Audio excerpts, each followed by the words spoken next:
Dobrý den, dnes si ukážeme nastavení frekvenčního měniče Pumpa Drive 04, určený pro motory 3x230 V. Po zakoupení měniče je potřeba provést následující úkony. Dle návodu na straně 5 si otevřeme tabulku s parametry důležité a provedeme jejich nastavení. Nastavení se provádí vstupem pomocí tlačítka menu, dlouhým podržením, kde se nám zobrazí sada parametrů označených P0 až P4. Prvním parametrem je volba otáčení čerpadla, takže vstup do toho parametru provedeme tlačítkem Run Stop a tlačítkem plus a minus vybereme konkrétní parametr. V našem případě se jedná o parametr P0.02, takže si ho tam zvolíme. Tlačítkem Run Stop vstoupíme opět do parametru. Změnou hodnoty 0 nebo 1 volíme směr otáčení. V našem případě jsme si zvolili režim 0. Potvrdíme tlačítkem Run Stop. Dalším parametrem, který je nutno zkontrolovat, je parametr typ snímače se zpětnou vazbou. Parametr P0.04.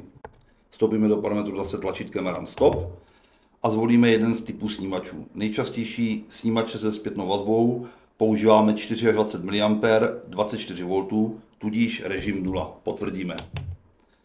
Dalším parametrem, který můžeme zvolit, je ochrana proti chodu na sucho. To je parametr P0.25. Vstoupíme tlačítkem Run a zvolíme si vyhodnocení podle frekvence proudu a tlaku, to znamená režim 3. Potvrdíme tlačítkem Run Stop. Dalším důležitým krokem je navolení parametrů motoru čerpadla, které jsme si zakoupili. Prvním z těchto parametrů je spodní limit provozní frekvence. U ponorných čerpadel je potřeba dodržet spodní limit provozní frekvence 30 Hz. To znamená, vstoupíme do tlačítka menu, zvolíme parametr P1, 0,7, nastavíme spodní limit provozní frekvence.